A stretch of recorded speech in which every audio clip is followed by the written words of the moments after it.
Technology. ஏன் nano technology அப்படின்னா, because சின்ன விஷயங்களையுமே பெருசாக்கி கொடுக்கக்கூடியது, அதான் நானோ டெக்னாலஜின்னு சொல்லுவோம்.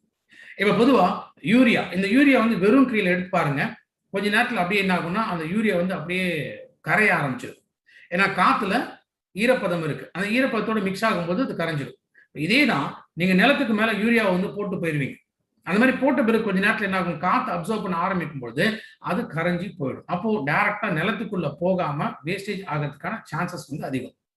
அதனால இப்போ ரீசெண்டாக என்ன பண்ணியிருக்காங்கன்னா, ஈவன் கவர்மெண்டோட செக்மெண்ட்டே என்ன பண்ணிருக்காங்க, இந்த யூரியாவை பொறுத்த வரைக்கும் இந்த நீம் கோட்டட் யூரியா அப்படின்னு சொல்லி இப்போ கொடுத்துட்டு வராங்க.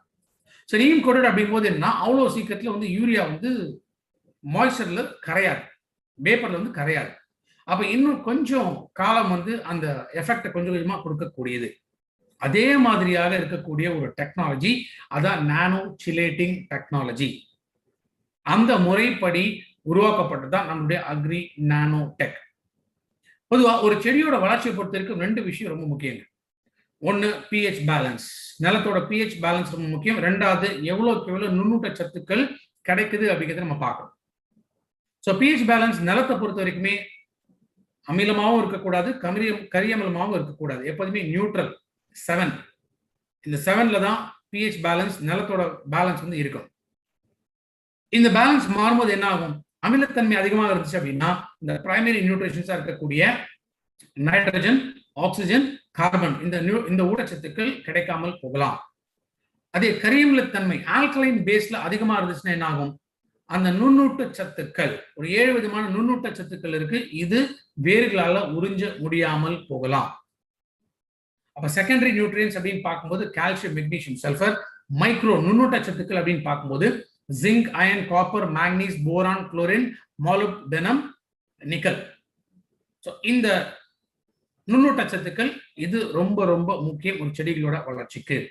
பொதுவாக யோசிச்சு பாருங்க, ஒரு விவசாயிங்க மேக்சிமம் என்ன கொடுக்குறாங்க, ஒரு 3-4 தான் அதிகப்படியா கொடுக்கலாம். பட் 16 விதமான ஊட்டச்சத்துக்கள், அதுதான் primary, secondary, essential and micro nutrition அப்படின்னு சொல்லி 4 விதத்துல தேவைப்படுகிறது. இந்த 16 விதமான ஊட்டச்சத்துக்கள் முழுமையாக கிடைச்சதுனா தான் அந்த உற்பத்திகளும் நல்லா ஹெல்த்தியா இருக்கும். பட் மேக்ஸிமம் இன்னைக்கு 4-5க்கு மேல இன்னைக்கு கொடுக்காதனாலதான் ஒரு உற்பத்தி பெரிய ஒரு குவாலிட்டி அப்படிங்கிறது இருக்கிறது இல்லை. ஸோ இந்த இடத்துல தான் நம்மளுடைய அக்ரி நானோடெக்கோட பெனிஃபிட்ஸ் வந்து அதிகமாகும். ஸோ நானோடெக் கொடுக்கறதுனால என்ன ஆகுது, நிலத்தோட தன்மையை ஃபர்ஸ்ட் ஆஃப் ஆல் நியூட்ரலா மெயின்டைன் பண்ணும்.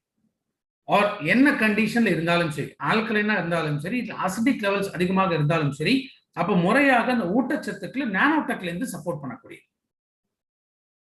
ஜெனரலா semi arid conditions. Semi arid கண்டிஷன்ஸ்னா இந்த மாதிரி இடங்கள்ல மேக்சிமம் வருஷத்துக்கே பார்த்தீங்கன்னா 12 சென்டிமீட்டர் தான் மழையே இருக்கும். அந்த மாதிரி பகுதிகள் அதுதான் செமி அரிட் அப்படின்னு சொல்லுவோம். அப்ப பெருசா மழை பெய்யாது அப்படிங்கிற இடத்துல அந்த ஊட்டச்சத்துக்கள் முழுமையாக கிடைக்காத மாதிரி இருக்கக்கூடிய சூழ்நிலைகள்ல நானோடெக் சப்போர்ட் பண்ணக்கூடிய. ரெண்டாவது இலைகள். இலைகள் பொறுத்த வரைக்குமே இலையோட சைஸ் வந்து பெருசாகும். இலைகளோட சைஸ் பெருசாகுது. அதே போல குளோரோஃபில் ஃபார்மேஷன், ஏன்னா செடிகள் பச்சையா இருக்கிறதுக்கு முக்கியமான காரணம் என்ன, இந்த குளோரோஃபில் தேவை. இந்த குளோரோஃபில் தான் சன்லைட்டோட உதவியோட இந்த போட்டோசிந்தட்டிக் ப்ராசஸ் வந்து சப்போர்ட் பண்ணக்கூடியது. அப்ப இலைகள் பெருசாக கிடைச்சிச்சுனால அதற்கு தனியாக ஒரு ரேட் போகும். இலைகள் பெருசாகுது அப்படின்னா இலை சார்ந்த உற்பத்திகள் எப்போ உங்களுக்கு ஞாபகம் வருதோ அப்போ உடனடியாக பயன்படுத்த வேண்டியது அக்ரி நானோடெக். வெத்தலை இருக்கலாம், வாழை இலை இருக்கலாம், டீ லீவ்ஸ் இருக்கலாம், புதினா, கொத்தமல்லி, இந்த மாதிரி உற்பத்திகள் இது எல்லாமே வெறும் இலை சார்ந்த உற்பத்திகள். அப்ப இலை சார்ந்த உற்பத்திகளா இருந்துச்சுன்னா நானோடெக் அந்த இடத்துல பயன்படுத்தணும். அதே மாதிரி பழங்கள், காய்கறி, பழங்கள் அந்த அறுவடை செய்யக்கூடிய ஸ்டேஜ்ல நானோடெக் கொடுக்கறதுனால ஷெல்ஃப் லைஃப் இன்க்ரீஸ் ஆகும்.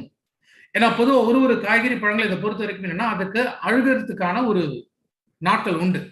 மேக்சிமம் 1 நாள் 2 நாள் அவ்வளவுதான் இருக்கும். அதுவும் இல்லாம இப்ப டிரான்ஸ்போர்டேஷன் பார்க்கும்பொழுது, கிளைமேட் கண்டிஷன்ஸ் எல்லாம் பார்க்கும்பொழுது நேச்சுரலா அது 2 நாள் தாங்குமா, இந்த மாதிரி கிளைமேட் கண்டிஷன்ஸ் இந்த டிரான்ஸ்போர்டேஷன்ல என்ன ஆகுதுன்னா 2 நாட்கள்ல 1 நாள்லயே அன்னைக்கே அந்த பழத்தையோ காயோ விற்காம போயிட்டாங்கன்னா அடுத்த நாள் பெரிய லாஸ் வந்து அவங்க ஏற்படும். பட் நானோடெக் கொடுக்கறதுனால ஜென்ரலா அந்த 2 நாட்கள் இருந்துச்சுன்னா இன்னொரு 2 நாட்கள் அழுக விடாமல் தடுக்கக்கூடியது agri nanotech. So agri nanotech பொறுத்த வரைக்கும் நிலத்திற்கு முதல்லயே நம்ம வந்து தயார் பண்ணணும், இல்லை நிலத்தின் வழியாக நம்ம கொடுக்கணும் அப்படின்னு வச்சுக்கிட்டோம்னா அப்போ 500 கிராம்ல இருந்து 1 கிலோ வரைக்கும் 1 ஏக்கருக்கு பயன்படுத்தும். ஏன்னா ஜென்ரலா அந்த ஃபைனல் ஸ்டேஜஸ் இப்போ வந்து சின்ன சின்ன நெல் மாதிரி இருந்துச்சுன்னா அப்புறம் நம்ம ஈஸியாக கொடுக்க முடியும். நம்ம பெரிய மரங்களோ இல்ல பெரிய உற்பத்திகள் இருக்கக்கூடிய இடத்துல நம்ம நிலத்தின் வழியாக தான் இந்த இடத்துல கொடுத்தாலும் ஸ்ப்ரே அப்ளிகேஷன் அந்த மாதிரி நம்ம போக முடியாது. அந்த மாதிரி இருக்கும் பொழுது 1 கிலோ வரைக்கும் நானோடெக்க ஒரு 100 கிலோ ஃபார்ம் யார்ட் மெனியூர்னா மாட்டு சாணம், ஆட்டு எரு, இந்த மாதிரி இயற்கையாக பயன்படுத்தக்கூடிய உரங்கள் அது கூட மிக்ஸ் பண்ணி நிலத்துல அப்படியே விசிறி விடலாம். இதான் ஸ்பிரிங்கிள் மெத்தட் சொல்லு, நிலத்துல விசிறி விடுறது. ரெண்டாவது அப்படி இல்லைன்னா 5 கிலோ ஹியூமிக்கோட கம்பைன் பண்ணி அப்ப நிலத்துல விசிறி விட்டுலாம். ஒண்ணு இயற்கை உரம், இல்லைன்னா 5 கிலோ ஹியூமிக். ஒரு ஏக்கர் கணக்கு தான். 1 kilo nanotech, 5 kilo agri humic, இந்த காம்பினேஷன்ஸ்ல கொடுக்கலாம். இப்போ இலைகளுக்கு இப்போ டீ இருக்கு, வெத்தலை இருக்கு, வாழை இருக்கு, இதுக்கெல்லாம் வந்து இலையோட சைஸ் வந்து பெருசாக்கணுமா? பெருசாக்கும் போது என்ன பண்ணணும், நம்ம ஸ்ப்ரே அப்ளிகேஷன் தான் கொடுத்தாங்க. அந்த மாதிரி இடத்துல நீங்க ஸ்ப்ரே அப்ளிகேஷன் கொடுக்கும்பொழுது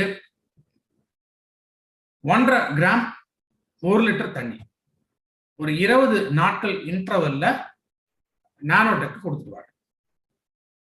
பழங்களை பொறுத்த வரைக்கும் ஒரே ஒரு ஸ்ப்ரே, அந்த காயிலிருந்து அடுத்த பழமா மாறுது இல்லையா, அந்த ஸ்டேஜ்ல 1 லிட்டருக்கு 2 கிராம் அளவு ஸ்ப்ரே அப்ளிகேஷன்ல கொடுத்தா. எங்க ஸ்ப்ரே அப்ளிகேஷன் கொடுக்க முடியும் அந்த இடத்துல ஸ்ப்ரே அப்ளிகேஷன் கொடுக்கலாம். அப்படி இல்லைன்னா சாயில் நிலத்தின் வழியாகவும் கொடுக்கலாம். அப்ப நானோடெக் பொறுத்த வரைக்கும் நமக்கு ஞாபகம் வர வேண்டிய விஷயம் என்னன்னா, இலை சார்ந்த உற்பத்தி, ரெண்டாவது நுண்ணூட்ட சத்துக்கள். இப்ப நுண்ணூட்ட சத்துக்கள் கிடைக்கலன்னா மஞ்சளா மாறுது, செடியோட அந்த வளர்ச்சி கொடுக்காது, அந்த உற்பத்தி ஈல்டு வந்து பெரிய அளவுல கிடைக்காது.